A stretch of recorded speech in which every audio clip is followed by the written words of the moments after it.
In a world brimming with complexity, few creatures embody harmony like the honeybee. With tireless precision, she dances from bloom to bloom, each motion guided by millennia upon millennia of instinct, each act in service to the whole.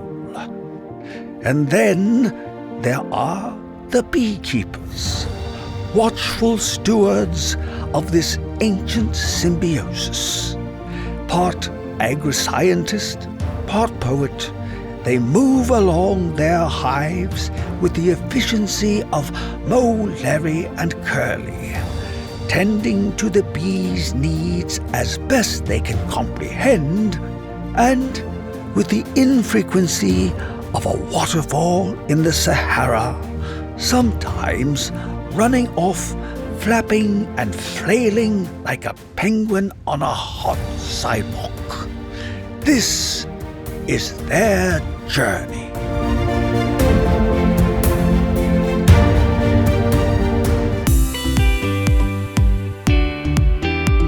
Welcome to Bee Love Beekeeping, presented by our great friends over at Man Lake. Are you trying to make money selling honey? Or are you maybe thinking about it in the future? Last week we had a great discussion with Danielle Brooks all about how to make money with honey. Today we're wrapping up that discussion with even more great advice for anyone who wants to make beekeeping more than just a hobby. If you missed part 1, it's episode 312, but as long as you're here, go ahead and listen to today's episode, then go back to last week's for even more excellent info. But first, let's take a minute to go inside the hive, this feature presented by Primal Bee. Here's one that keeps a lot of beekeepers up at night. You've got 2 colonies sitting right next to each other, same mite load, same treatment, same management. One pulls through just fine, the other falls apart. What is the difference? Think about it the way you'd think about your own health. When you're rested, eating well, not stressed out, you can fight off a cold no problem. When you're running on 3 hours of sleep and skipping meals, that same cold puts you in bed for a week. Bees work very much the same way. A colony with energy to spare can actually fight back against mites. They groom them off each other. They detect and remove infected brood. These are real behaviors that healthy colonies do every day. But those behaviors are expensive. They take energy. A colony that's already spent everything it has just keeping the hive warm in winter or cool in summer doesn't have much left in the tank for mite defense. And the mites aren't always what killed the colony. It's the diseases they spread. Sometimes they're just the last thing that happened before it collapsed. That's why overall colony health matters. You can't just treat the mites and call it a day. You have to look at what else is draining the tank and what else you can do to strengthen your colonies.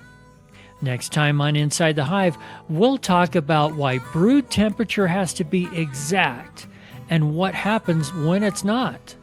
Now, back to our conversation with Danielle. We're going to pick it up where we were talking about packaging, bottles, and farmers markets.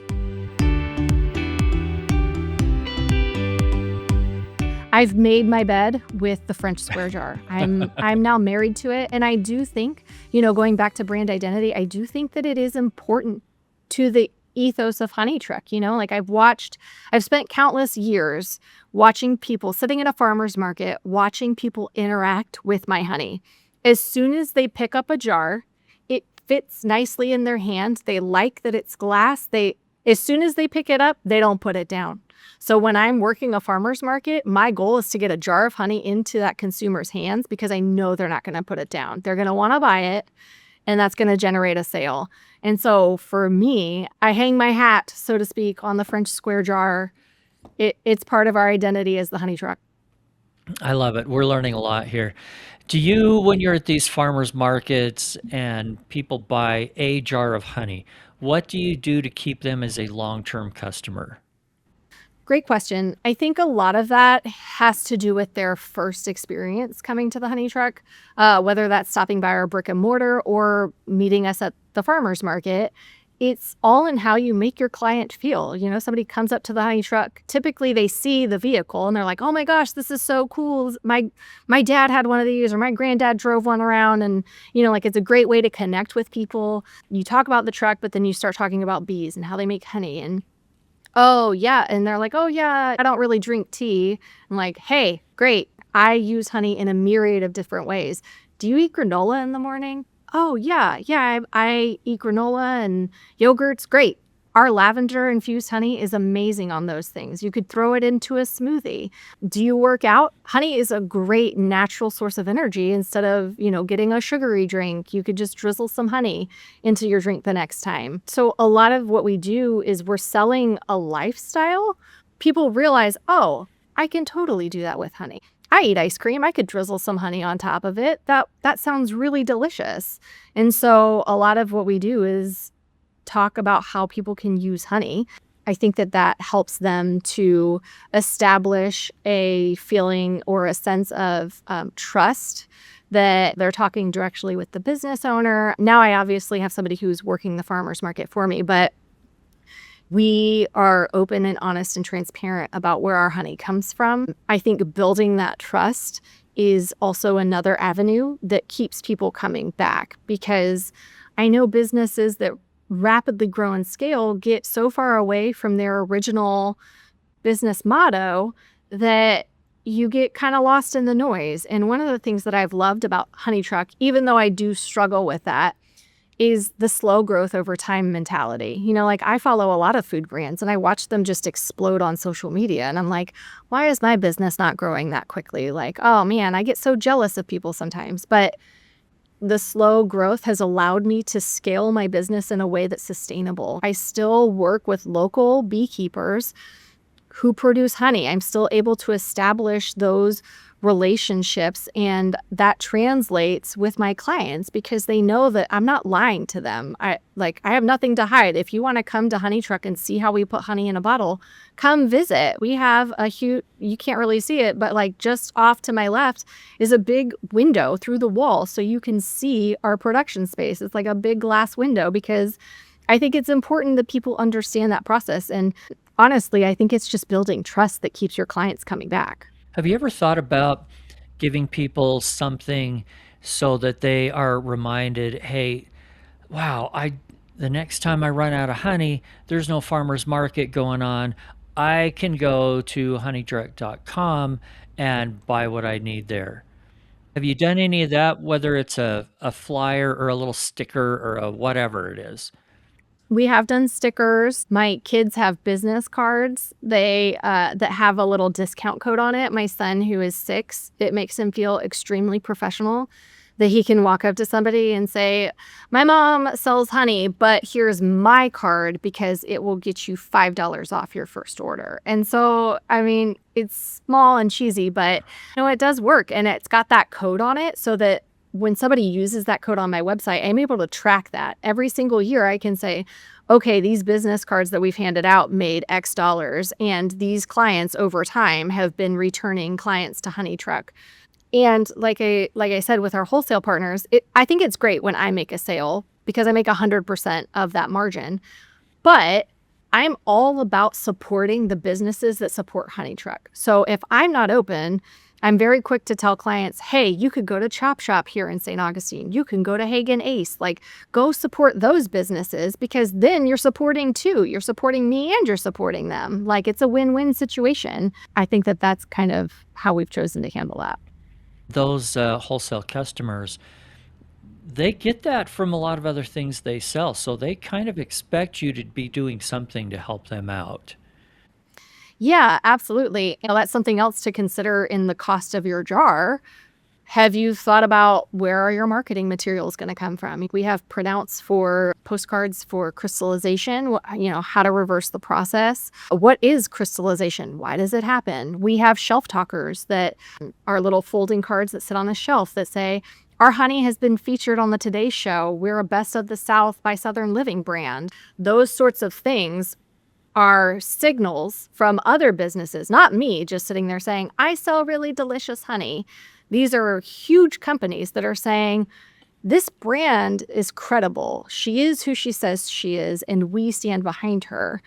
But again, have you considered what those things cost, and have you rolled it into what you are selling it to your wholesale client for? And I assume on your website, you've got a list of all those retailers. We do. So if somebody goes to your website, wants a brick and mortar purchase that day, they can do that. That's one way you're supporting them. And we do feature them on our social media as well. Sometimes I'll walk into a shop and be like, hey, I'm doing a drop-off today. I'm at Declaration & Co. And oh my goodness, look at this cute dress that I just found. And that's also another way that I'm able to help our wholesale clients. Okay, let's talk about some of the things that people might not think of. For example, you're talking about a wholesale distribution channel here, and you also have to think about inventory, because if that one retail store calls up and says, Danielle, I need 50 more jars of this, and you say, well, we're kind of out of honey for the next 3 months, but we'll be happy to get you some come July. What's that going to do? Yeah, so that goes back to the sustainable scale that I was talking about. I've had opportunities. I had QVC call me and say, "Hey, we have an opportunity for Honey Truck." I'm very flattered that QVC would call me. However, when you run the numbers, or when I ran the numbers based on what it was that they wanted, the price points and all of the things, I was like, the numbers don't add up. And so I also don't want to be on QVC or get into Publix or whatever and not be able to support that account. That goes all back to, one of our brand identity words is trust. So when a wholesale client calls me and they say, hey, I would love to stock Honey Truck, I know confidently that I can either supply that business with honey or I can't. And I think that people are afraid to say no to an opportunity, but people are far more reasonable if you say, hey, I absolutely would love to supply you guys with honey, but here's what I can do. I'm not saying yes to all of your doors. What I'm saying is I would love to sustainably grow my business alongside yours. So would it be possible to only be in 10 of your 30 shops? Because that is what I can sustainably produce right now, with the intent that I am going to scale and would be able to produce honey that you guys could have in your other shops. And 9 times out of 10, that business is like, yeah, oh yeah, absolutely. I totally get it. How many times as you as a consumer are told no on something and you're like, oh, okay, yeah, I'll come back or whatever, It's great that you're willing to say that, because not every opportunity is a good opportunity. If a QVC, and I'm not saying they did this, but if someone like that said, hey, we are going to sell 10,000 jars of honey for you, and you're only going to lose 50 cents on each jar, is that really a good deal for you? Does that make sense? Well, no, although maybe, because if you could turn those 10,000 jars into 10,000 long-term customers that were paying full retail, then it may make sense. You have to look at all those angles. Right. And we did look at that specifically with QVC, because at the end of the day, you could say, even if I'm losing money, is that a marketing expense? Like how much exposure does QVC give Honey Truck?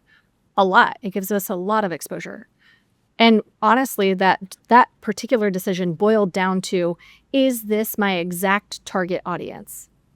And for me at Honey Truck, my answer was no.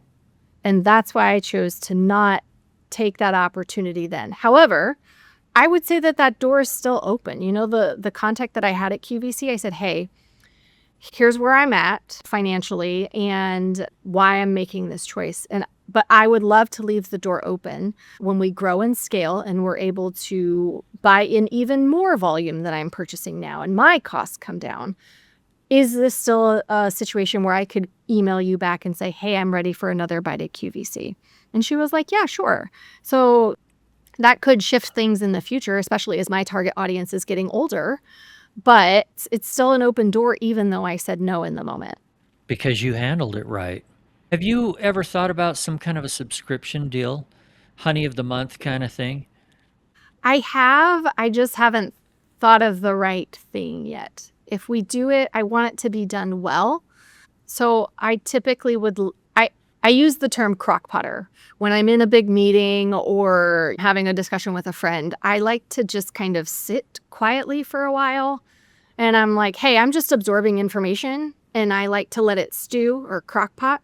And in about 3 or 4 hours, that's when I start having questions like, oh, well, what about this? And what about that? And it's just kind of how my brain processes things. So whenever we release a new product, I like to consider all avenues before I just release it, because I want it to be in line with our brand identity. I want to make sure that it's something that our clients are really going to enjoy and be excited about versus, oh, I'm just adding another SKU to just do it. I admit a pet peeve of mine is that it seems all beehives are white. Yeah, boring old white.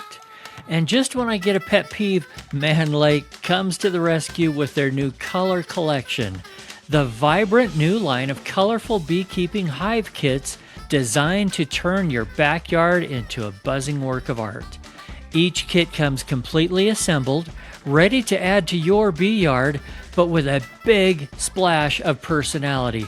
We're talking dandelion yellow, garden green, coneflower blue, and even bold wild rose pink. Because who says a beehive has to be plain old boring white? Imagine stepping into your bee yard and seeing a rainbow of thriving hives, each one buzzing with life, producing golden homegrown honey. And right now, Man Lake is offering podcast listeners 10% off color collection hive kits. Visit manlakeltd.com and use the code SHOWMETHECOLOR at checkout. That's manlakeltd.com, discount code SHOWMETHECOLOR. Strong colonies simply fight mites better. They groom more, they remove infected brood, they bounce back faster, but all of that takes energy. Primal beehives reduce thermal stress so your bees have more in the tank when it matters. If you want to give Primal Beehives a try, I've arranged a 10% discount just for Bee Love listeners. Click on over to primalbee.com/BeeLove and use discount code BeeLove, that's all one word, at checkout. So that's primalbee.com/BeeLove and use code BeeLove at checkout. I think what we're going to do in a few minutes is we're going to talk about a lot of common mistakes that people made, or make, so that we can head those off and people can avoid those. But first, I want to talk about some of the beautiful joys and blessings that your family is getting because of how you do this. You're a mom. You have what, 2 kids?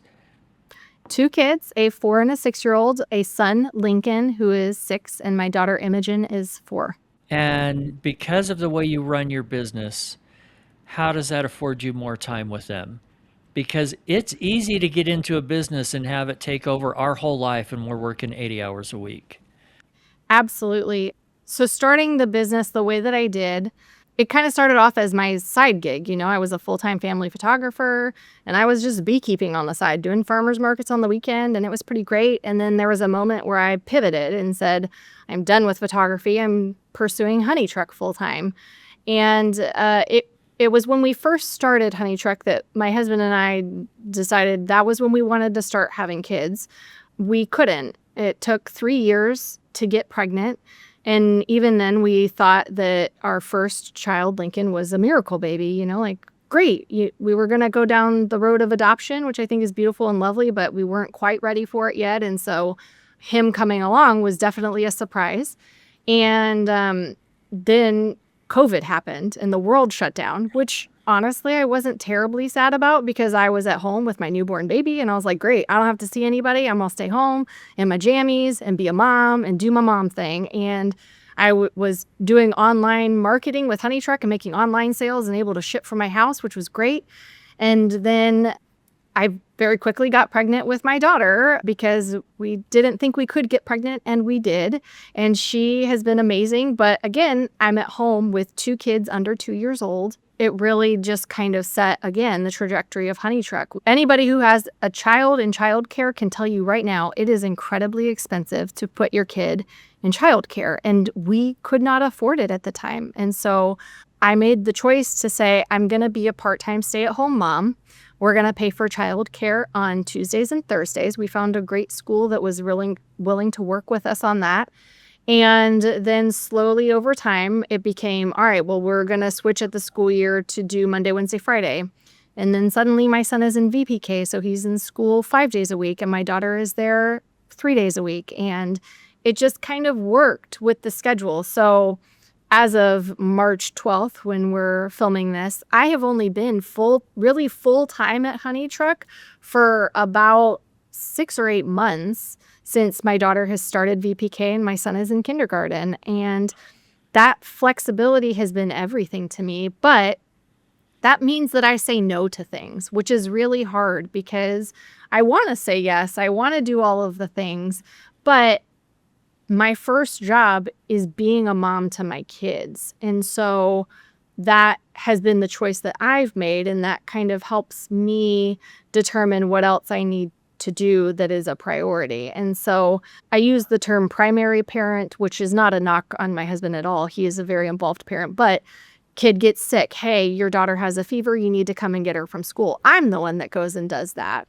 And so at the end of the day, like, we have hours at Honey Truck, and I try and be as informative as possible. Like, hey, emergency, I had to leave the shop. It's open when I'm here and it's closed when I'm gone because my family is my priority. And I don't want to worry about the stress of other things. And now I do have a part-time employee that knows the business well enough that if I need to not be here, she's able to keep things running.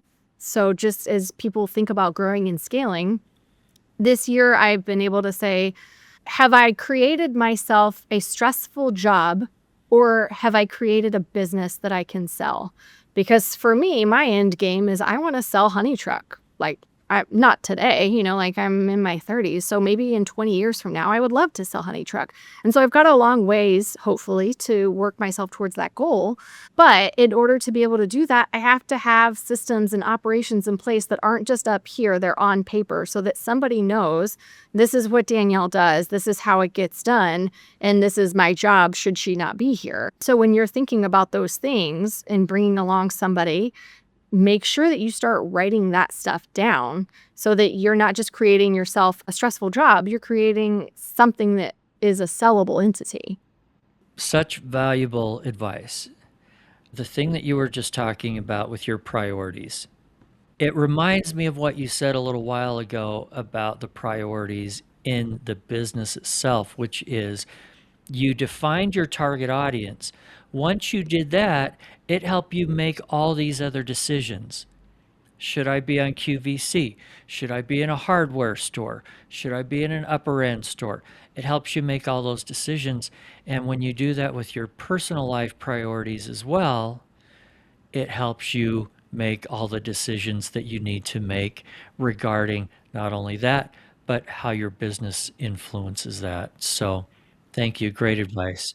And it might not be the same story for somebody else, like, I could totally hear somebody listening to this and, like, they don't have kids, or their kids are already out of the house. That looks different. Priorities shift and change over time. And so wherever you're at, the analogy that I like to use is you're a juggler and you juggle a lot of balls, and some of them are glass balls and some of them are plastic balls, and their material can change. So sometimes, right now, my kids are plastic balls. They're both healthy. They're both in school. There's nothing, right now that is emergent. But suddenly I get a call from school. Hey, Lincoln is throwing up. You have to come get him. That plastic ball just became glass, and I got to let another plastic ball go. Like, that's my priority that I need to keep juggling is my son. And so that looks different for every business owner that may not have kids. And you have different glass balls. Like, hey, this account that I have is my main priority. I love this so very much, and I'm going to do everything I can to keep that account going. And this account over here that does meh, like, it's a plastic ball for now. Like, this is my priority and this one is not. And they can change and shift. It also may be an account at some point that you have to be willing to just let it go. Right. And just say, absolutely right. They're just not worth working at. And then back to these personal things like you're talking about where you are in life, if you're maybe 25 years old and sit down and say, okay, I'm not married, I want to really build a beekeeping business and I want to work up to 2,000 hives, and my source of income is going to mostly be pollination. Okay? Completely opposite of what you're doing, Danielle, and that's okay. So figure out where you want to be, what you want to do. There's so many things that you can do with beekeeping and bee products. Right. I'm chuckling because those are the people that I work directly with. Like, I'm able to do what I do because somebody else says, I'm going to be a full-time beekeeper. I'm going to have thousands of hives and I'm going to do these things. Like, I'm not ignorant. This is me and my beekeepers. I can tell you right now that I live in Florida. We get hurricanes every year, and I am consistently watching where is that storm going.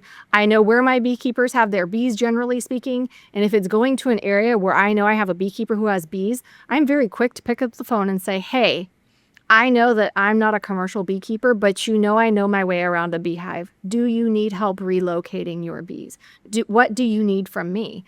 Because in some ways, that is very selfish. Like, if they're going to get hit by a storm, that directly affects me. I care very much about what's happening to those beekeepers, which is why I've spent a lot of time speaking at UF. I speak at Bee College every year, and I love going to beekeeper meetings and talking to people because those are my partnerships. Those are my people. And what affects them is going to have a trickle-down effect to me. And even in the big global world, we have the tropicalaps mite that is not here in the United States, but it probably will be at some point, and we will have to deal with it because what is affecting a third world country right now is going to come directly into our land and affect us as well. And so the more research that we can do, I know that Sammy Ramsey has done a ton of research on the tropicalaps mite, and he's gone all over the world to research it. Like, support those people because they're on the front lines of it and understand what's happening. And I don't know, I just see it as a very symbiotic relationship, you know? Well, absolutely. I mean, your suppliers are just as important as the people you're selling to. Otherwise, you have nothing to sell. Right. You don't have 1,000 hives yourself. Nor do I want to. Nor do you want to. Doesn't mean you don't love bees, right? It's correct. I like to stay less than 10. That's my safe space. Yeah. Everybody has where they want to be, and I think that's great. Define it for yourself. One last thing that we're going to get into before we find out about Danielle's wild and crazy story, and that is, let's just talk about some common mistakes that people use. I'm going to be an entrepreneur for the first time. I happen to be a hobby beekeeper, so that's where my entrepreneurial spirit is going to come out. What are some mistakes you've seen people make? Not pricing their honey high enough would be a big one. Again, like we talked about, make sure that you understand how much that jar costs you, how much that label, that lid, that safety seal, if you want it, all of it costs you. And if you're like me, you also have to factor in the cost of how much the honey costs and how much time it costs you to put it into that bottle. That would be one of the big ones. And I would also say probably should take a business class. Again, I have taken 0 marketing classes and I've also taken 0 business classes. So while it looks really great, I guarantee you that there's a lot of mistakes that I've made over time just because I didn't have that knowledge. But I would also say that on the flip side, that's a benefit because no one taught me. I had to figure it out on my own. I had to figure out QuickBooks on my own. I had to figure out how to decrystallize an entire drum of honey. You know, like those aren't things that you can just, people aren't forthcoming with that information. And so figuring it out on your own, sometimes you figure out a new way that is a lot better or more efficient than your competition is. And so sometimes that can be a benefit that you didn't have that background in engineering or whatever. Okay, I like it. I would also say, like, if specifically when you're selling honey, because that is what we're talking about, not necessarily like beekeeping mistakes. But when it comes to selling your honey, I would also say, like, not establishing your target audience from the get-go. Know who your audience is, how you can sell to them and be in front of them consistently. Not everybody is your client, and that's okay. My husband is not my target demographic. He supports my business, but I'm not marketing to men who are 40, well, he's not 40 yet. He's going to be upset with me, but that's not my target audience. And so know who they are, because that will set the tone for the rest of your accounts that you're going to want to go after in terms of wholesale. Or even if you don't want to wholesale and you just want to have a roadside stand, that matters. Do you want to be a part of Christmas markets? Do you want to do church bazaars? Do you just want to do flea markets? That's totally fine. And if you're going to do a flea market and you have a price in mind, please add at least $2 to what you think you should sell your honey for, because let's raise the price of honey for every beekeeper. A rising tide lifts all boats. And speaking of your target market, how did you decide to sell tea? And how do you make tea? That's a great question. I do get my tea white labeled. I don't produce it myself, but tea is a natural product that pairs well with honey. And it is also very shelf stable. I don't have to worry about tea going bad within 2 or 3 weeks, like bread or something else. It makes a really great giftable item, a gift basket item. Somebody is coming to the farmer's market November and they're looking for a Christmas gift. Oh, my Aunt Susie, she loves honey. Great. Does your Aunt Susie drink tea? Because you could do a small jar of honey. You could do our 6 sachet envelope. And if she doesn't have a honey pot, you could do a honey pot with a dipper. And that would make a really great gift that you could give her versus just 1 jar of honey. So it does kind of boil down to how much is somebody putting in their basket when they come and shop at Honey Truck. You're always trying to increase that revenue and those margins. I never want to be pushy when it comes to selling. So I tell anybody who works at Honey Truck, we're all about education. Let them try the honey, talk about how bees make honey, talk about why our honey has a higher standard than anybody else's honey. And people generally will make a choice on their own. But that would be my 2 cents on mistakes that people make. All right. Before I let you go, entertain us. Tell us something funny or crazy that has happened to you while beekeeping. Okay, so I did think about it. I kind of have 2 things. One is about beekeeping, and since my main vein is honey, putting honey in bottles, I have one there. So my first beekeeping story has to do with I was out in my yard, not even doing a hive inspection, and a bee out of nowhere just flies up and stings me right on the bridge of my nose. And I come inside the house, and my husband, I'm starting to turn red, and he's like, "Are you okay?" I was like, "Yeah, I just got stung. It was really weird and random." And then my hands started itching, my feet started itching. And I was like, "Hey, I need you to go get me some Benadryl." So I took Benadryl.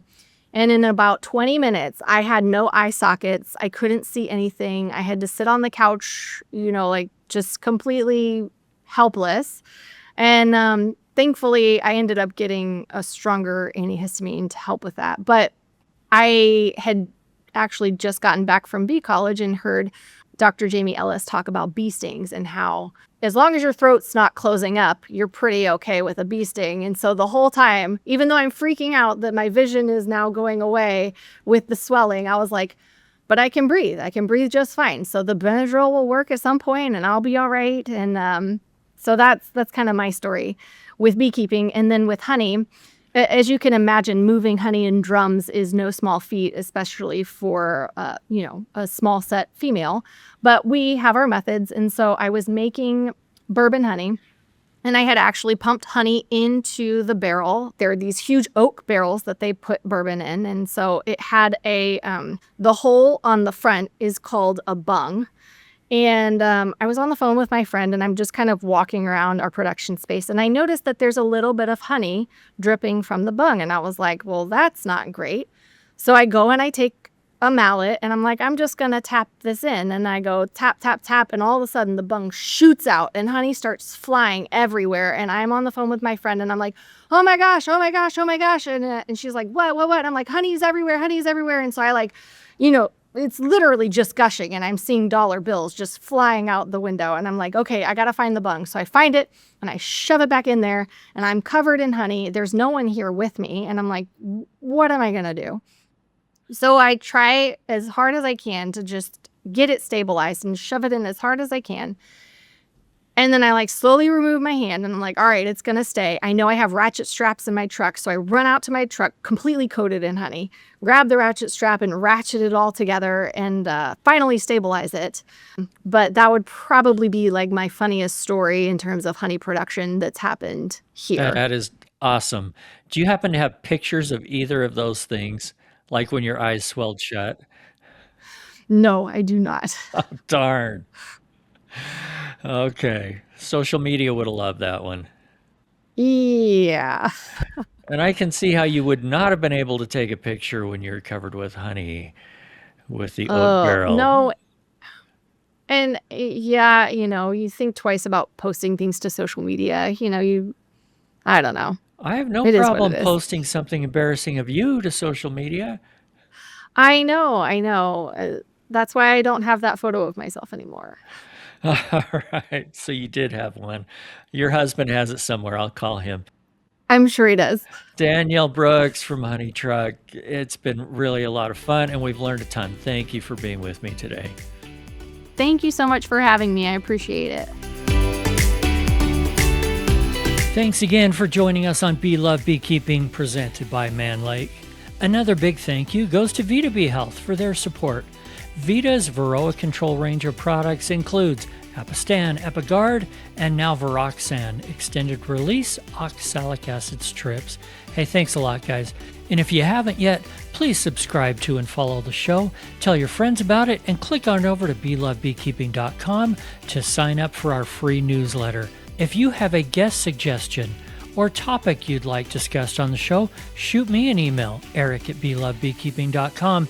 And remember, if you're not just in it for the honey or the money, you're in it for the love. See you next week.